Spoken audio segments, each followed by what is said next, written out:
Alrighty, friends, welcome. This is our level 2 of Sycamore Safe Zone, and specifically, Sycamore Safe Zone does levels 2 and level 3 a little bit different, depending on the facilitator. But I like to do mine about sexism and gender stereotypes, as it's very prevalent within the LGBTQ community. So before I get started, I always do a 15-30 second moment of silence for the land that we stand on.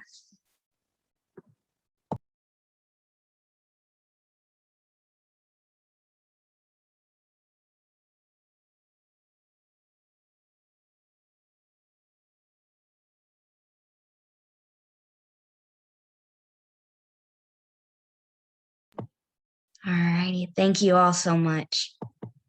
Okay, so just like level 1, we do a group agreement time. So this is always the same thing for me as just being respectful and open to those you are in the training with. Confidentiality. I am not going to share something that y'all have said, and or I hope y'all do the same. As I did in the last recording, if y'all share personal information, I will clip that out of the recording for y'all's confidentiality, as I'm not going to share any personal details about y'all. The right to pass. If I have questions that y'all do not want to answer, that is completely okay. As long as we have some sort of conversation, that is what matters to me. And then sensitivity to diversity, especially in this one, since we all have different experiences within the stereotypes. And I think it is good to recognize that we have different experiences and we are here to learn together. So again, hi friends, my name is Bree. I'm a senior here doing general studies, and now I just got accepted into grad school, so ISU is stuck with me for a few more years, yay. I've been here for 4 years now. I've been doing Sycamore Safe Zone for 3.5, and I been with MSPs for 4 years, so it's always a lot of fun, and I always just share some pictures with everyone and my flags because representation is awesome to me. And then I am gonna stop the recording for us to meet everyone else in this Zoom call. So pause recording. All righty. So to start off this, I like to share a video about stereotypes and microaggressions, and it does go a little fast, so I put the speed a little lower for y'all to possibly see it a little bit better, because Zoom is not the best with YouTube videos, so we are going to try very hard. So let's do this. Gonna share my screen again.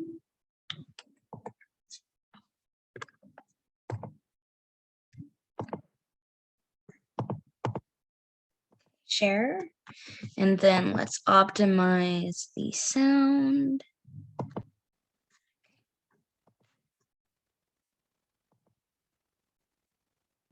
Microaggression.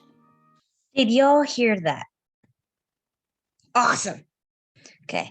Yeah. The first few talkers, the speakers are a little bit quiet, so that's okay. Everything else is writing on a whiteboard, so that's good. A daily verbal, behavioral, or environmental indignity. Whether intentional or unintentional. That communicates a hostile, derogatory, or negative insult to another. I don't owe an explanation for my lesbianness and queerness if you don't owe one for your straightness. When I came out to my parents, they always said I could come back to normal. Let me guess, he's the gay best friend and you're the girl that can't get a date.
Microaggressions are symptoms of a larger culture of pervasive stereotypes and manifestations of privilege. Be aware of your words. Be aware of your behaviors. Be aware of their impact. That test did not just rape you. What does looking queer even mean? I can jumpstart my own car. Being good at math has nothing to do with my gender. Hell yeah, I'm wearing pink.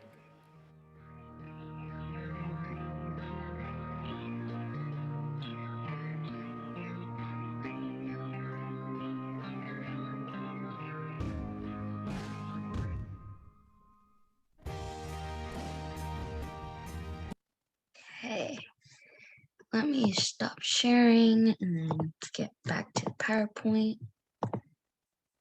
Share again. Okay, so I always share that video, my bad, earbuds.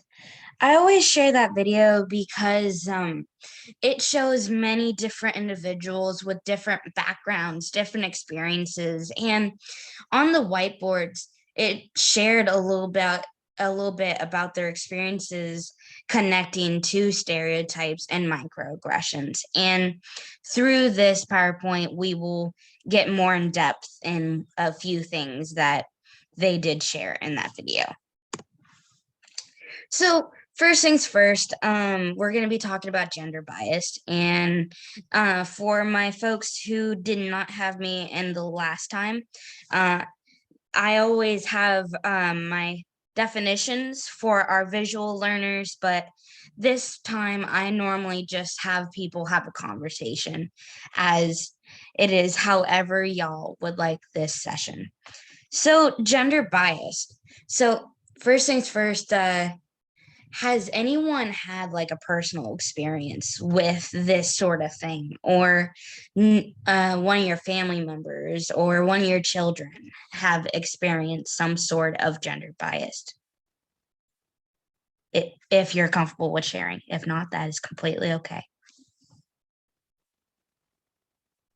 I used to competitively weightlift, and my grandpa, like, he didn't mean anything like mean by it. But he's like, oh, you shouldn't do it. You're gonna get hurt because you're a girl, and you're gonna, like, you're more susceptible to hurting yourself. And I'm like, what? But Right. And I appreciate you sharing that, because we're going to be talking about different stereotypes depending on gender as well. So that definitely brings that up. And I definitely resonate with you, Caitlin, because I am a twin, and my twin is a guy. And most times growing up, he was always doing all the outside stuff, and I was always never allowed to do that. I was always secluded to being the inside stuff, or he always got to do the sports while I was more pushed in the direction of musical theater and performance. Anyone else before we move on?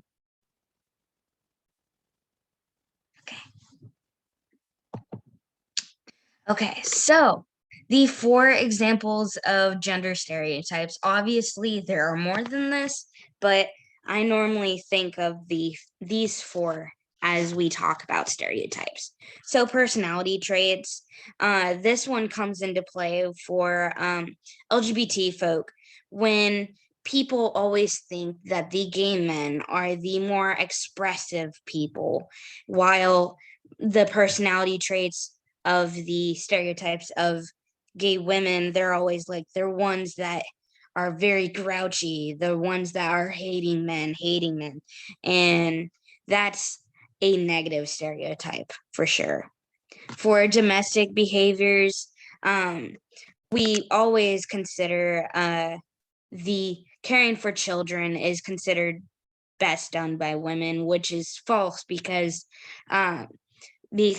mothers, fathers, aunts, uncles, and family members all can take care of children if they have a connection with children. I, for one, sometimes I love children and sometimes I don't. And that does definitely not connect with my gender. It just sometimes kids kind of annoy me. But that's just the truth. I agree with you 100%. And see, you're a father, and that's okay because, like, you know very well that sometimes kids get a little overwhelming.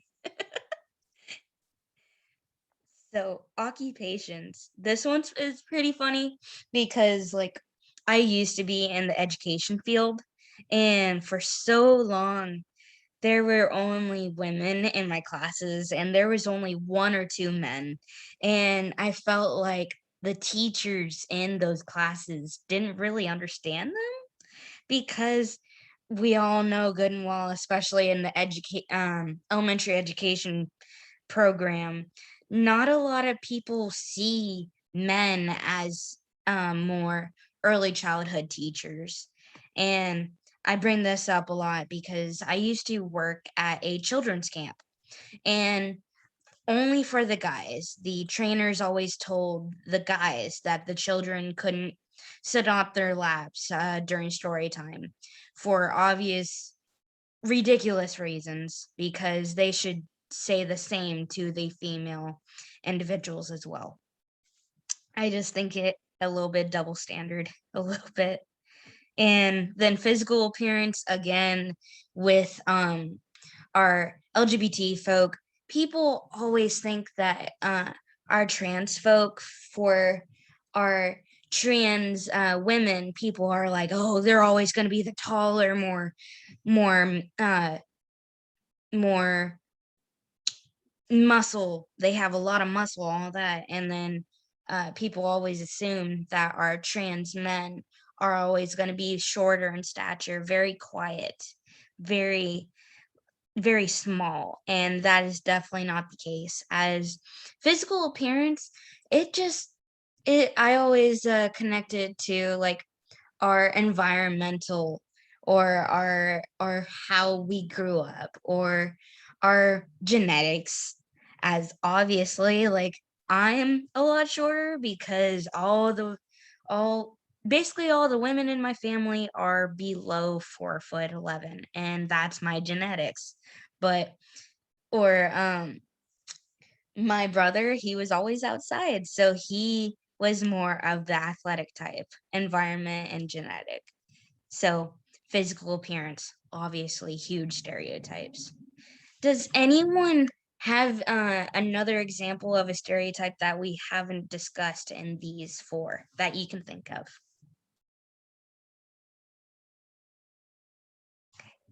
Awesome, awesome.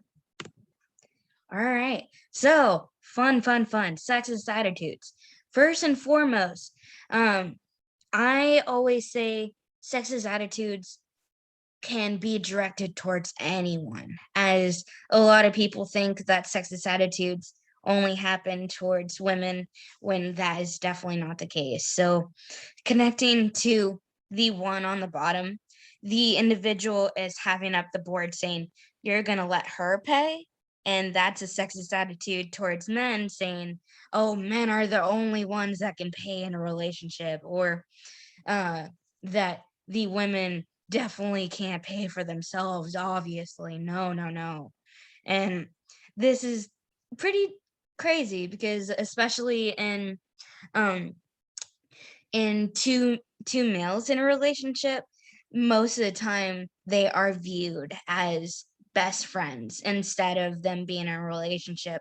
Ties into two girls being in a relationship as well, especially when the two men are perceived more quote unquote masculine, or the two girls being perceived more as feminine, as people think that though those are just buddies hanging out. And then on the top, stranger to me and my girlfriend want to have a threesome. And that is a sexist attitude because for some reason, people see lesbian couples as more of a weird fetish, and it's unfortunate. And especially when people think that two girls being in a relationship, they will obviously want to have like a threesome with another individual. Again, that's very sexist and it's just uncomfortable to talk about. That's why I always want to talk about it first because it's annoying. We just want to throw it in the trash can because people are ridiculous. Obviously, these two, you just want to get them both out of people's vocabularies because they are not. Ugh. Okay, so to a fun part. A lot of people like this activity because they're like, oh, I identify with da da da da da, but I don't identify with da da da da da because like stereotypes sometimes can be positive and negative depending on how they are used. So to tie it into our LGBT lens, the person in the picture, dude, I totally forgot you were gay when we played ball earlier. Obviously, two wrong things on that. Being gay does not mean that you can't play sports. Second, you don't really need to care about person's sexuality or gender identity when you are in an activity like that, or for any activity in that matter, as long as y'all are respectful. That's how I see it. So, would anyone like to point out a few of these? I know these are just very they're funny sometimes because people are like, "Oh, come on." Like obviously when the men do dirty jobs, it's like that old TV show on t- um the History Channel. Always the people on that TV show were always men. There were only girls as the wives helping them clean up afterwards. Would anyone like to talk about this? I know it's weird.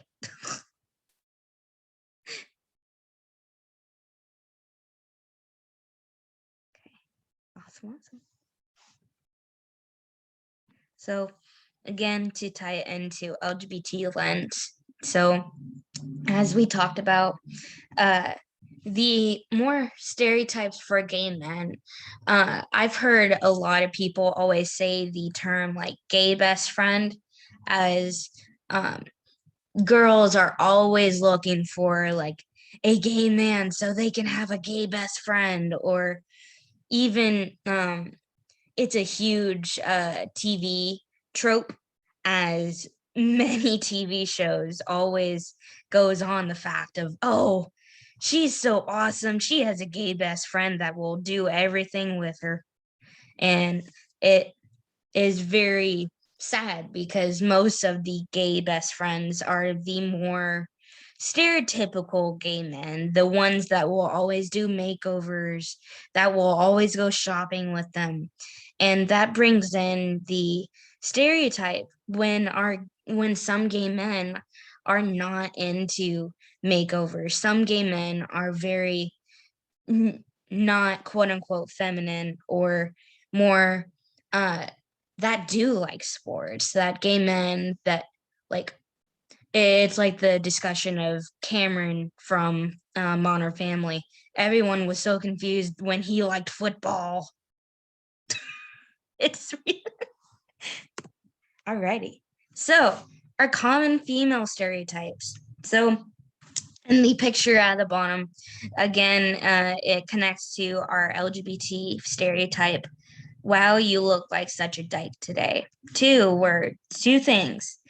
The D word is not good anymore if you use it in a slur. Some people do use it as more of a like an accepting term, like some queer folk use the word queer as a more of a take back of the history, saying, ha, I'm not going to let this tear me down anymore. But in that sense, from the picture, they were using it in a derogatory term. And second off, being a dyke does not have a specific look, obviously. For our lesbian individuals, they do not have to have a specific look. And people always think that lesbian individuals are always the more butch individuals, the ones that I talked about it a little bit in the last one, but they always like people always think that they're connected with hardware. I don't know why. Or I brought up always liking carabiners. It is the little thing that people use for rock climbing. I don't know.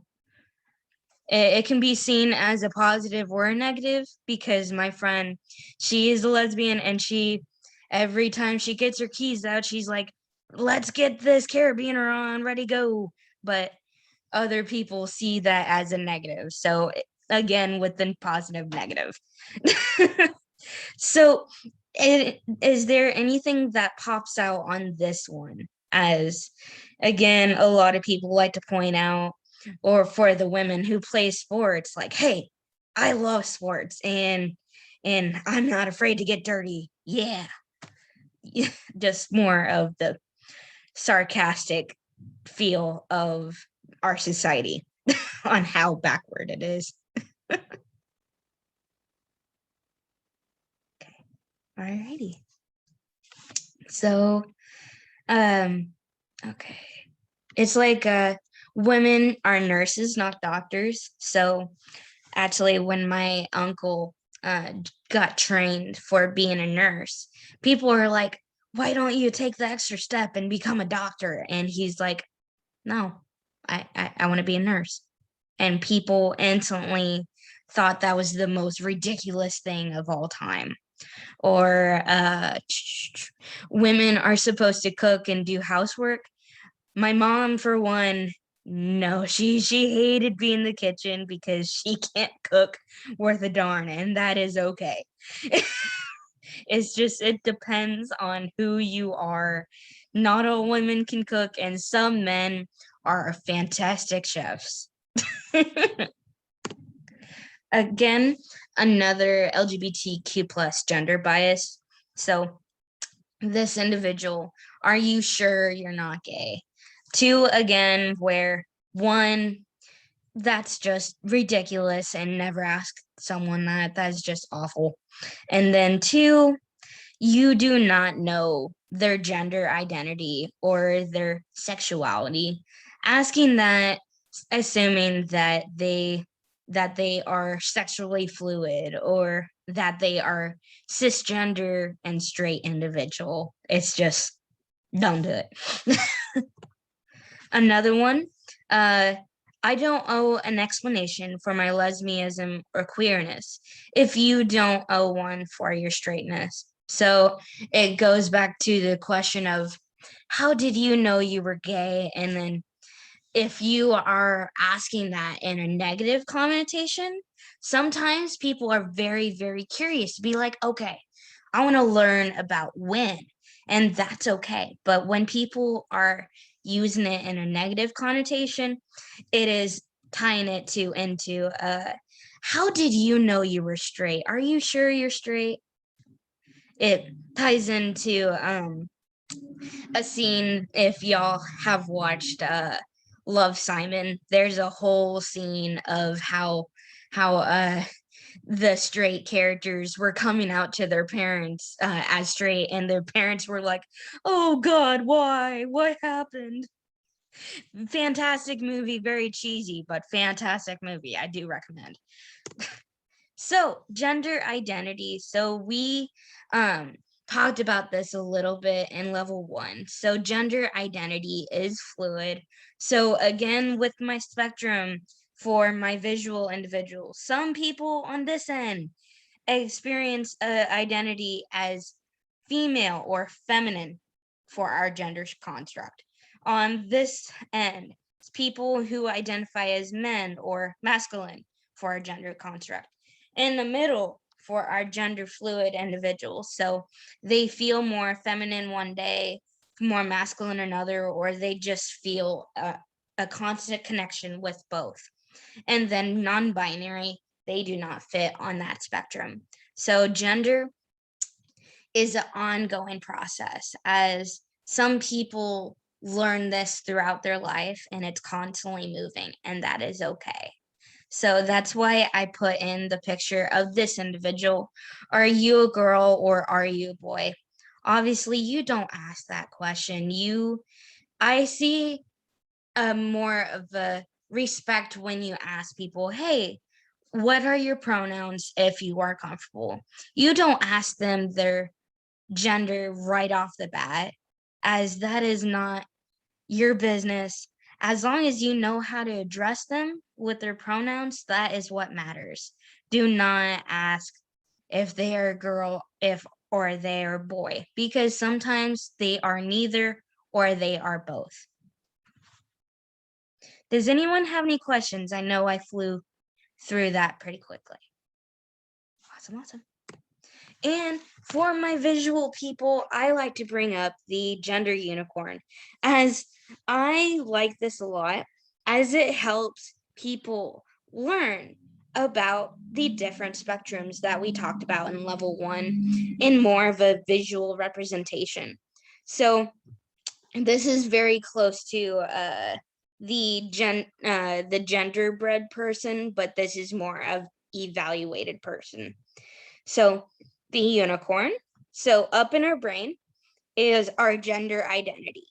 So there are the spectrums. So if someone is right around here for feminine and then masculine, depending on your gender identity, and then for other genders, as there are many gender identities.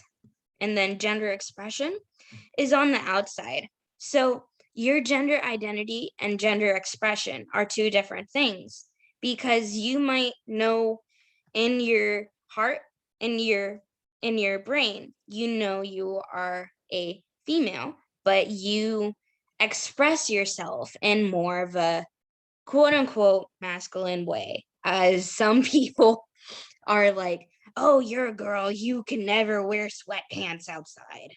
Oh no, you have to wear dresses all the time. Or for our men or our masculine individuals, if they wear a dress one time, they're like, oh no, you're defying all your gender identity, blah blah blah blah blah. That no. I always say that because a lot of people always tie it into Harry Styles when he wore a dress on Vogue magazine. Everyone blew up because they're like, oh my goodness, why is a man wearing a dress on a magazine? First off, it doesn't matter. That dress looked fabulous on him, and that is what matters. Even if it didn't look fabulous on him, that is okay too. It does not matter on their gender identity. Gender expression is just how we like to dress. So sex assigned at birth. So it is right at the chromosome. So I think this is pretty awesome because it does include intersex and other sex assigned at birth. For the people who have experienced, oh, there's only two sexes. No, there are not. There are many sexes, and people should take biology and science, as there are many sexes out there, whether it is a individual with a double X chromosome and a Y, that is okay. And intersex individuals, as we talked about, intersex is individuals who have both male and female genitalia. It does not mean that they have both a penis and a vagina, as some people think that, and there are books written about that. I don't know. No, it is, you can have a vagina and internal testes, or a penis with internal ovaries, so on and so forth. But you cannot have both a penis and a vagina, contrary to weird beliefs. And I think it's really important to acknowledge that male, female, and intersex sex assigned at birth is totally valid and very important to acknowledge. So, and then our last two on here, I like it very much because it describes the difference between sexual attraction and emotional attraction. So, they are the two hearts. So, there are individuals who are asexual, but they are very attracted to women, or they are very attracted to men, for very attracted to all the genders of the rainbow, and that is okay. That does not mean asexual individuals cannot have relationships. People always think that, because I have a friend who is asexual but loves women, and my many family members were like, I thought your friend was a lesbian. I'm like, yeah, they are. They just don't like sex, and that's okay.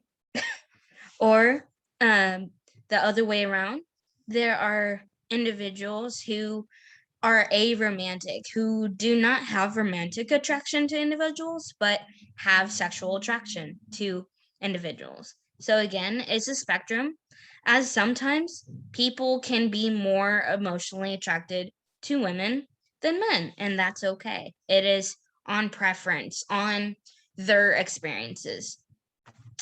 So does anyone have any questions on this? As I know it's a lot of information. In person, I always printed it out and have people doodle all over it, but there are PDFs on Google when you type in the gender unicorn, and you can print it out to your heart's desire. Does anyone have any questions? All righty. So always this ties into being an ally, as how can I challenge this? And there are so many different ways we can challenge this, a lot more than what I have put here. As like I always say, being an ally, there is not just one way to be an ally. If you are very big into social media, awesome. Post blogs, tweets, uh Facebook posts, all of that, sharing different articles, that is awesome. If you are not a social media person, but you like talking with individuals in person, that is an awesome way to be an ally. Being able to discuss little things or huge things that are happening in society right now. Talking about maybe we can sign a petition about creating more laws against having people acknowledge that there are more than two genders, or having a workplace training about equality and LGBTQ plus experience. Those type of things are really awesome. Or just being a part of these trainings, that just shows your participation of being an ally. You are taking a step and learning about things that you might know, but you want to learn about more, or you might not know, and just continually learning. And that is okay. And I always say, just point it out, like, it is up to you on how comfortable you are, as I'm one. If I see something in a magazine or a news article, I take out my highlighter and be like, okay, we need to change this now. But for people who are not comfortable with doing that, that is okay. Have conversations. Have people think and recognize that what is in these media representations is not okay. And speak up when people are making sexist jokes or homophobic jokes. It's like, growing up, I always heard the "that's so gay," and I'm like, you're thinking of an inanimate object. Saying it's gay, that obviously that inanimate object is not sexually or romantically attracted to the same inanimate object. That's just my weird humor on it, but it just shut it down. And then give it a try. So I always say being an ally goes within yourself. So if you have grew up with homophobic comments, just mentally, if you think about that, just be like, oh, I don't believe that anymore. And that is okay, as we are constantly learning about ourselves and others. If you have previously had that in your background, that is okay, as long as you are progressing and learning more about yourself. And I think that's really important. Nope, we did that. So we're going to stop sharing. Alrighty, y'all. So that is level 2 of stereotypes and gender bias. And I know we went through that pretty fast, but I will be able to send y'all some more YouTube clips if you would like, as I love this discussion very much. And does anyone have any questions? I have a question, Bree. Yeah. So, last week, one of my students was doing a presentation on sexism and showed a video about a lot of experiences that women had about people yelling things out to them or touching them inappropriately and things like that. And, you know, they part of the conversation was, okay, well, what can men do, you know, as to support women? And I've been thinking about that in relation to what you've been showing about the experiences that are there these students, that the ones that you're showing? They're Yes, they were okay. students from a university in Connecticut. We were actually planning on doing that for Indiana State, but COVID hit. So eventually, once we are in person, we'll be able to make our own video with ISU students. Oh, nice. That'll be great. Yeah. Yeah.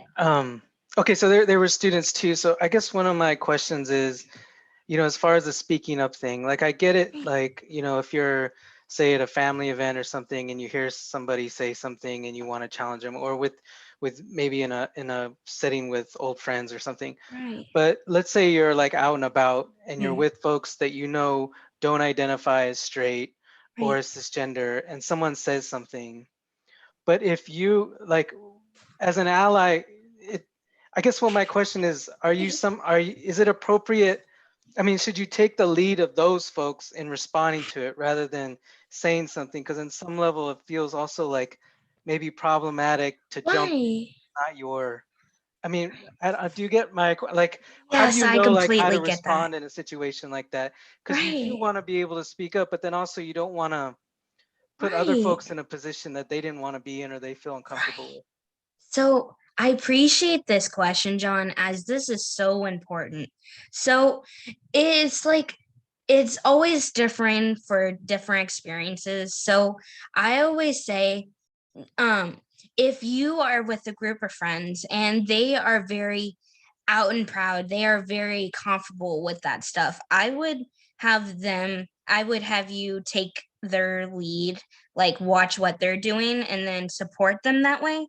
But if there is someone who is not out or is still figuring out their identity, as long as you're able to show support to their identity if they are still going through that process. So you can stand up for the individuals who do not have a voice if you are comfortable.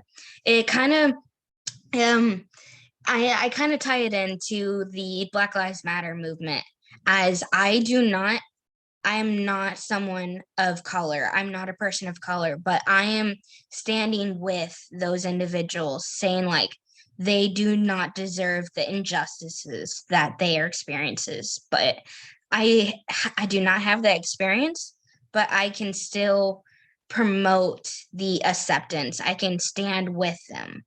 But you get what I'm saying? I'm sorry if that's confusing. And Caitlin or Zach, if y'all have more insights, definitely feel free, as that is such a good question. And multiple voices are so important if y'all have an opinion on that.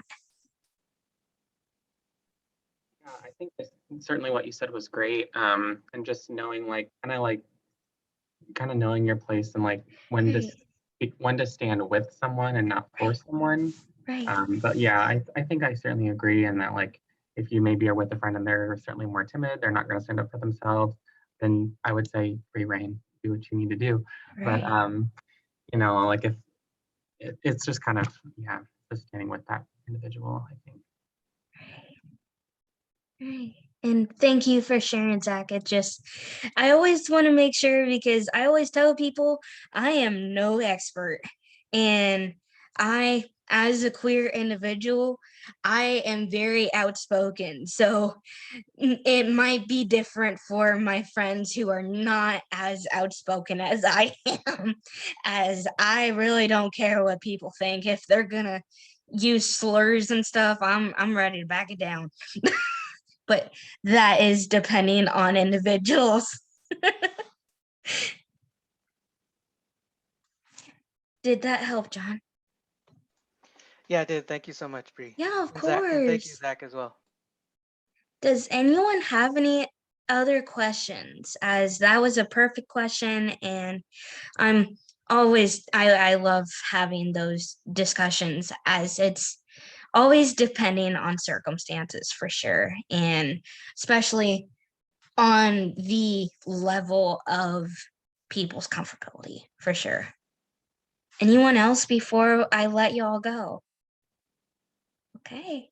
Well, thank y'all so much for attending. I hope y'all were able to learn a little bit more. And I know this was 50 minutes, but we got out right on time, which is fantastic, because y'all know I can just. But as always, please email me if y'all have any questions, comments, concerns, and I am so excited to work with y'all in level 3, so all y'all will be completely Sycamore Safe Zone certified. So y'all have an awesome rest of your night. Bye. Thank you, Bree. No problem, y'all. Thank you. Thank you.